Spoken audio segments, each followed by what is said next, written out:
with. So can you just tell me, were you aware of the risks of concussions throughout your hockey career, and basically how have you been educated since?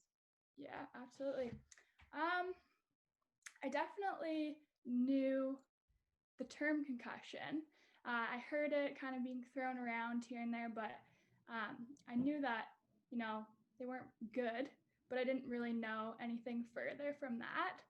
I didn't realize, the true severity of the injury, probably until second year university. And then from there, I was educated massively throughout my undergraduate honors thesis. I also took an advanced behavioral neuroscience class where my project was just focused on chronic traumatic encephalopathy. So I was educated massively, and it was a huge learning curve. And, I kind of realized from there that I truly knew basically nothing before that. So, yeah. Yeah, and I guess the unfortunate part for all three of us is it's very much a learning curve, if you've been through it. So it's kind of hard to explain to someone else that's never had a concussion, what you've been through unless they've been through the same thing. Absolutely. So can you just explain a little bit how concussions affect your life both on and off the ice? Yeah. They've affected my life massively. Off the ice, I had short-term effects, then led to long-term effects, both neurological and neuropsychiatric as well. On the ice, I definitely noticed after my concussions, I was a lot more timid of a player, just because I knew, I didn't want to feel the way I had previously. I didn't want to risk getting another concussion because I knew that would just set me back so much more. So, I was never a flashy player. I was definitely a grinder. I would go just full tilt into the corners, not really, just completely fearless. And then I really realized after my first few real bad concussions that I was kind of a completely different player after that. I wasn't as fearless, wasn't as willing to, get in the corners. Yeah, basically just completely changed me as a player. Yeah, and I know for what I at the end stopped playing hockey, it was the same thing. I just didn't want to hit my head. You don't want to Yeah. go through what you've been through again. So I can absolutely relate to that. What do you think Yeah. the culture and stigma is around brain injuries, both in terms of hockey and in terms of the schooling that you saw at St. Francis Xavier? Yeah, I think stigma is huge, huge, huge with brain injuries. I mean, it's called the silent injury and a silent epidemic for a reason. With, breaking your arm, say, you can actually see someone who's in a cast, you can see, okay, that person has an injury. Whereas a brain injury is completely different. On the surface, a person can appear completely normal, completely fine. So I think people have a really hard time grasping the effects of brain injuries and how serious they actually are. They kind of just, they can't see it. So out of sight, out of mind kind of thing. Hockey, I think there's a big stigma in hockey with brain injury, just sports in general. I mean, unfortunately, there is such a pressure to get back to playing. I remember growing up, we'd always talk about getting your bell rung. It was a joke. You'd come off the ice after getting a huge hit and be like, oh my gosh, my bell's rung. Probably had a concussion. Yeah. Definitely had. I've seen so many people who probably had concussions. I've probably had concussions myself, but it's kind of more of a joke. Right. It's definitely gotten a lot better.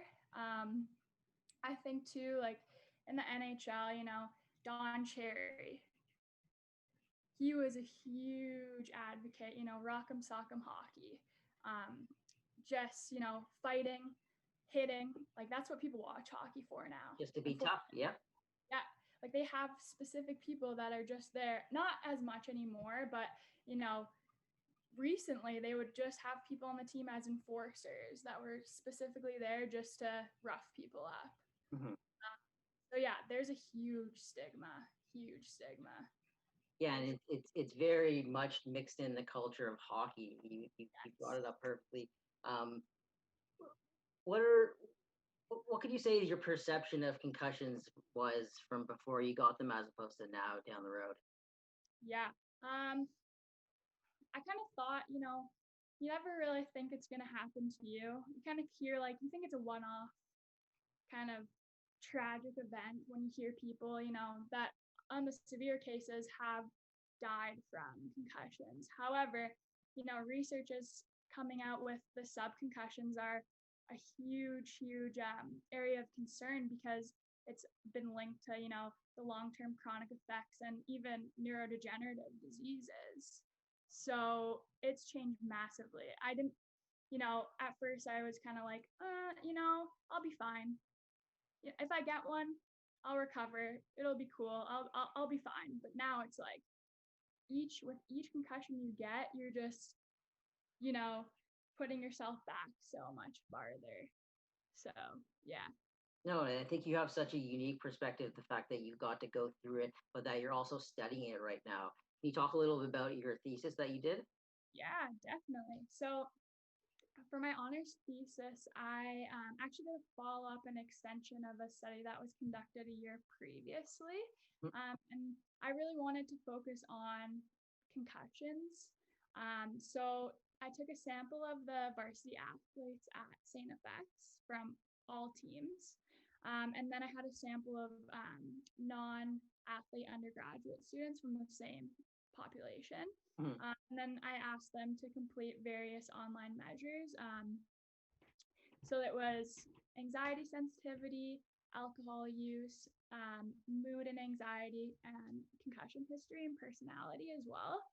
And I just saw extremely alarming results. Not surprising, Mm. but definitely alarming. So it was 76% of varsity athletes reported experiencing at least one concussion in their lifetime, Wow. which is a huge, huge amount. Oh, And yeah. lifetime concussion history was both significantly and positively correlated with depression and alcohol misuse, which completely aligns with the literature out there. But I mean, just the amount of athletes that have sustained a concussion is insane. And that's just one. Like there was some athletes, because it was a measure, it was like 1 to 3, Mm-hmm. like 5+, and there was people who had reported 20 Oh, concussions. Yeah.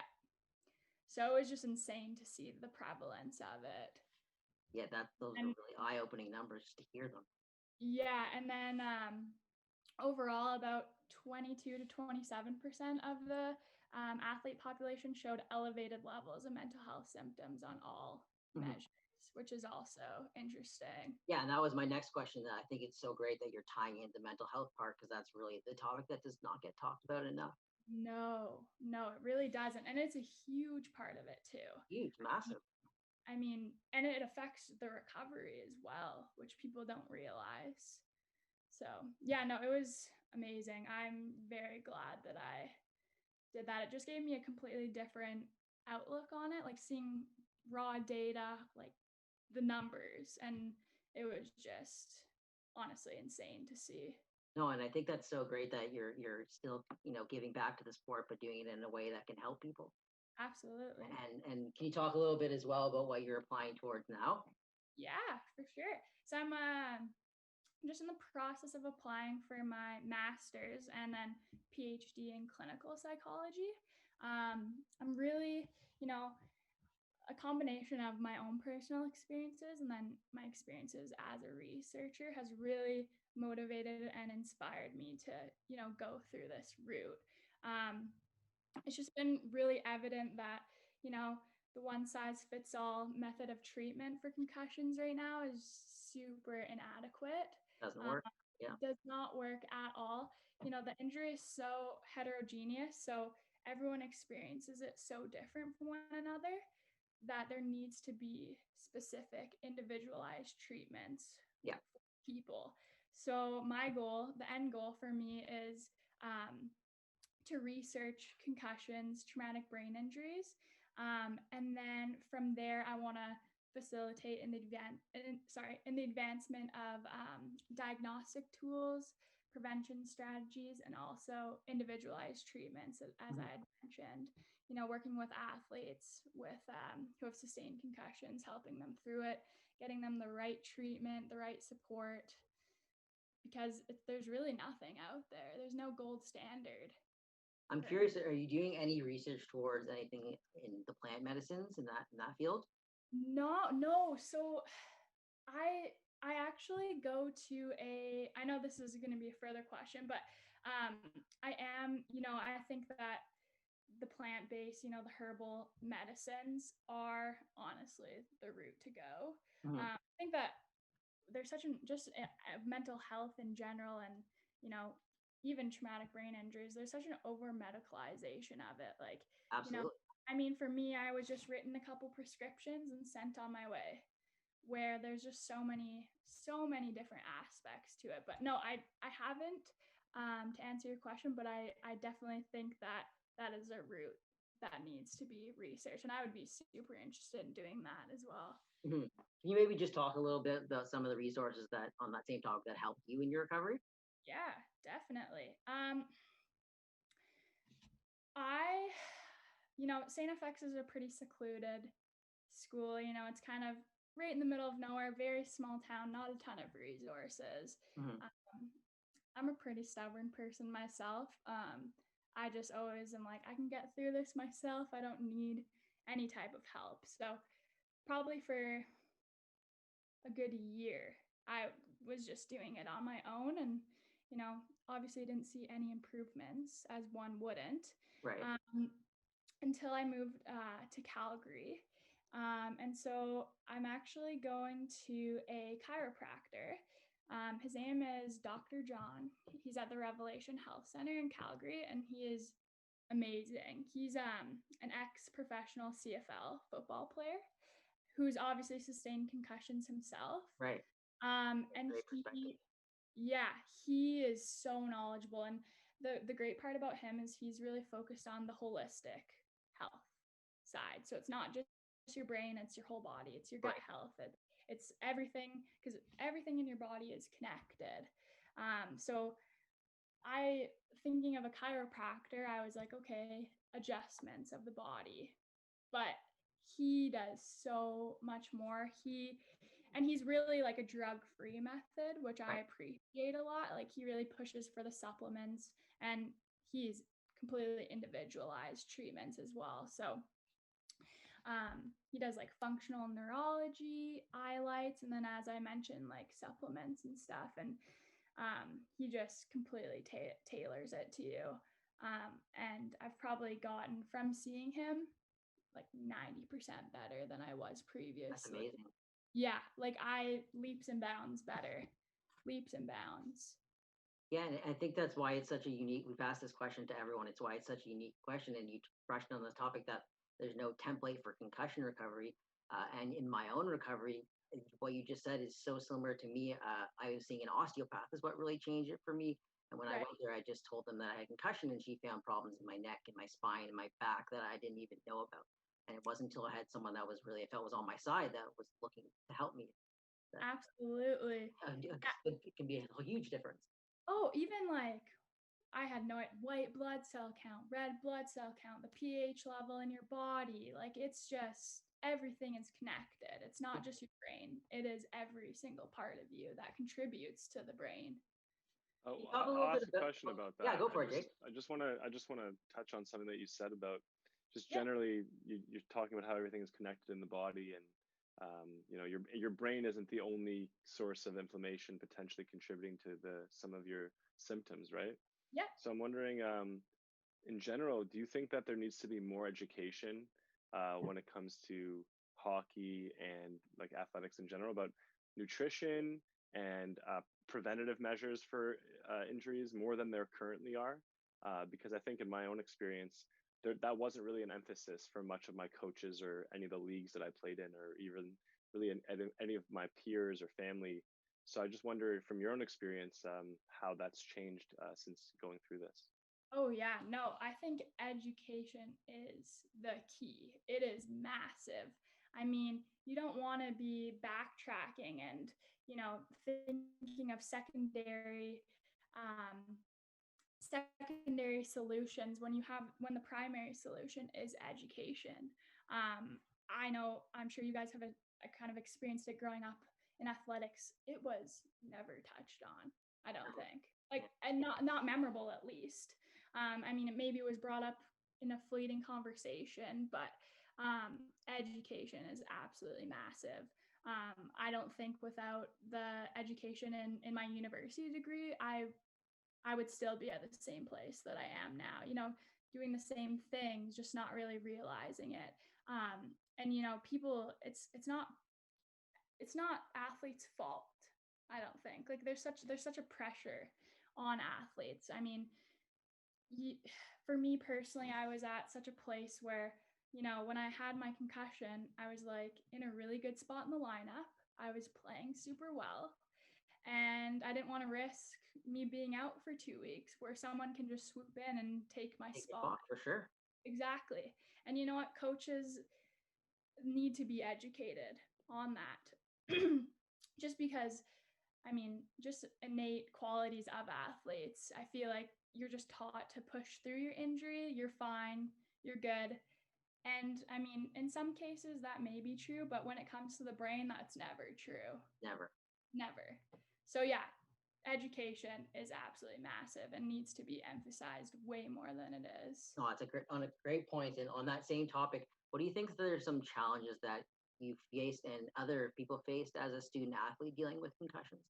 Yeah, no, I think especially in university, I know, Joel, we had this conversation before. Unfortunately, people are not educated on them. Nope. Other students, players, coaches, profs, even. I was super lucky because I was a part of the athletics, and I don't know what I would have done if I wasn't. Right. I was very, very fortunate to be able to have her name is Tara Sutherland. She was the head trainer. She is the head trainer at St. FX, and she was there with me to talk to the dean of my program to get my exams deferred. She was just absolutely instrumental, and I can't imagine people who don't have those types of resources and doing it alone, because like I said, people don't understand it. So it's not like they're gonna defer your exams, or they're not really gonna, you're just kind of a number to them, right? Like they don't really care, unfortunately. They don't. I told you about that teacher that didn't believe me that I had a concussion. I don't know how I can say it. Insane. And you know, that happens way too often, I think. And I was even embarrassed that I was even asking to get my exams deferred. Sure.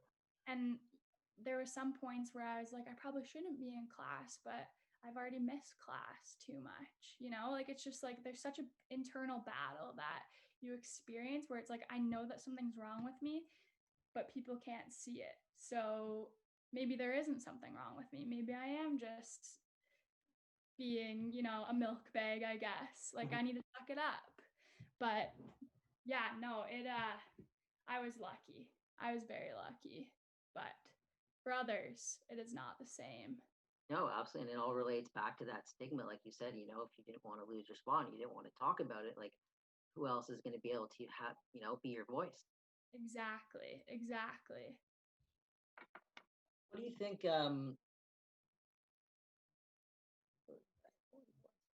What do you think your opinion on hockey culture is in relation to concussions, both at the professional level and just at the level you experience? Yeah, I think it's huge. I realized that I had so much stigma internalized as well. Like I think I had so many internal battles with myself throughout my whole recovery, and I mean, it's frustrating too. You're trying to feel better. You think you're doing all the right things, but nothing is working. And I think stigma really contributes to that. I think support is huge. The people around you is huge when you're recovering from any type of injury, especially because concussions have such a prevalent consequence of mental health symptoms following it. Massive, So yeah. peer support is absolutely instrumental to it. But unfortunately, people don't, like we've been talking about, people don't understand the injury, so they don't know how to help others who have it. Right. So not only do people who have sustained a concussion need to be educated, those around them, it is huge for them to be educated as well. Huge. Right. No, and I think you have such a unique perspective. What do you think is the most valuable thing you've picked up in your recovery and in your thing that you learned at school?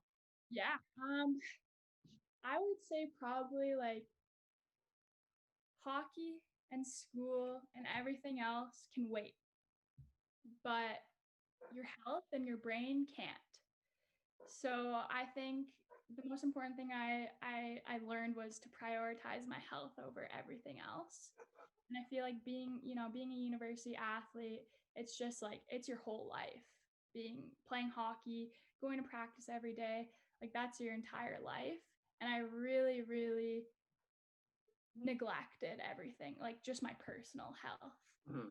completely. So after those experiences, I've taken, myself into account way more rather than everything else I have going on, putting myself first and my health first because it is serious. And knowing what you know now, do you think you would pursue the same hockey career? I would definitely pursue the same hockey career. Just that's a very good question. I'd pursue the same hockey career, but be more mindful. That's a great answer. Great answer. I definitely did some things that I truly regret. Like, for example, just, self-report measures of concussion symptoms. I cannot tell you how many times I lied on those just so I could get back and play. Mhm. And you know what, because I was like, you know what, this concussion isn't that bad. I'll be fine. It's the home opener. My last year. It's the home opener. Just check no for all the symptoms. I'll be fine. Right. And then it's just the snowball effect. After you get one concussion, you're so much susceptible to the next one, the next one, the next one, and just the slightest little bump can, like, everything just goes up. Back, absolutely. Yeah, back to square one. So yeah, I wouldn't change my hockey career. I would just definitely, like I said, be more mindful, not make those little mistakes, but definitely what I know now would not stop me from playing hockey. Definitely not. No, absolutely. Is there any way that you're looking to kind of get back to the game without playing now? Yeah, I mean, at this point in my life, I'm so thankful for what hockey has done for me, the people I've met, the experiences that I've had. Now, like I said, I'm taking my health. My health is number one. And then number two is my education, my career. So I would love to get back into hockey and give back in some way. Right now, it's just not on the cards for me. But my end goal is to actually work with athletes and specifically hockey players. So at some point, I would like to circle back to that because it'll always be a huge part of my life, no matter what. Oh, that's so great. And I think that you hit the nail on the head there. Self-care is so important. Yeah. I wanted to just last ask you what's the, one piece of advice you can give out there to someone that's struggling with a concussion? Yeah, definitely. I would say that listen to your body. You know your body the best. There's gonna be so many people in your ear telling you that you need to do this, do that, but truly at the end of the day, you know your body best. And don't push yourself too hard. If you're having a good day, don't, go all or nothing and push it too hard because then the next day you're going to really regret it and you're going to set yourself back. So just be patient. It's really frustrating, but it's a process. Another huge thing is don't isolate yourself. I know for me, I isolated myself so much. Mhm. When I got my concussions, and it just makes everything so much worse. And don't be stubborn. Never be afraid to reach out for help. Because there is actually so many resources out there, and it's only progressing. Like I never realized how much there is actually out there. There's still a long way to go with it, but there is still resources and things that you can do. And yeah, like I said, just be patient. It's gonna take time, but in the end, you'll thank yourself. No, that's such a great answer, and honestly, you have such a great outlook, both from your career, but what you're doing now is so important. I'll pass it to Jake. Jake, do you have any final questions? Yeah. Yeah, I just wanted to ask a couple things that we've talked about, and just kind of tying a couple different themes together. I know for yourself, you talked about, pushing past maybe what you thought in your gut was good for you because of certain pressures externally, and maybe just from the culture that you existed in within hockey. Yeah. And also within that, maybe not feeling comfortable talking about mental health stuff or things that aren't as visible to the outside world, or even to your teammates or to your coaches, and things that would prevent you from really being given the same or afforded the same types of time off or recovery timelines that other people might be, and therefore feeling like you yourself have to kind of push past that. How do you What would you say is the biggest factor in terms of changing that stigma or that culture where hockey players feel that or any athlete feels that they need to push past, what feels right for them because of a invisible injury, and how to change kind of like the broy or the kind of like bravado culture that exists in hockey from a women's or male side, that maybe prevents people from being very comfortable, vulnerable speaking about those things in general. Yeah, definitely. I mean, like I said, education is huge. I truly believe that every team should actually have someone who is educated on concussions within the faculty of, the university or the organization. There should be someone who is a concussion specialist, and also mental health specialists as well. I think that is missing hugely in sport, is trained professionals. Like we have coaches, we have, physical therapists. How come we don't have mental therapists on hand for teams? I mean, I think that is somewhere that we should be headed. I think that is huge, because you do need the professionals, because ethically it can be out of hand, like out of the coach's hand, and they may not know what to do with that. So I think also a huge thing is people don't want to talk to their coaches. They don't want to talk to the players because they don't want to be seen differently by them. Mm-hmm. So if you have like a third party who knows, confidentiality, and knows that like nothing is going to get out and will not interfere with you as a player, nothing on the ice, is huge. And I think that people would be so much more willing to talk about what's going on with them, to disclose the information that they're keeping in and otherwise. Yeah, that's a really good idea, and I know from my own experience, a coach is not always looking in your best health interest. They're looking what's best for the team, and if they can get a win, so that's absolutely a great point. Definitely. Yeah, And it sounds like, yeah. I was just going to say, it sounds like that's an amazing thing that you could maybe bring to the game of hockey or in sports in general, given your own experiences. Maybe be that for a team or for a player, and have that kind of role where you're the middleman, that unbiased party that's really advocating for the players and ensuring that their safety is accounted for, and their mental health is and physical health is obviously the priority. Exactly. Yeah, no, I would absolutely love to get there and be that person. That is definitely what I am looking to do, for sure. No, it's great. We think it's so awesome, and I wish you the best of luck with your studying and what you're Thank doing you going so forward. much. And we'd love to talk with Yeah. you again in the Oh, future. I would love that. I'm absolutely stoked that you guys had me on. I appreciate it so much. Thank you. You're very welcome. Thank My you. mom has been sharing it all over Facebook. Share with everyone, absolutely.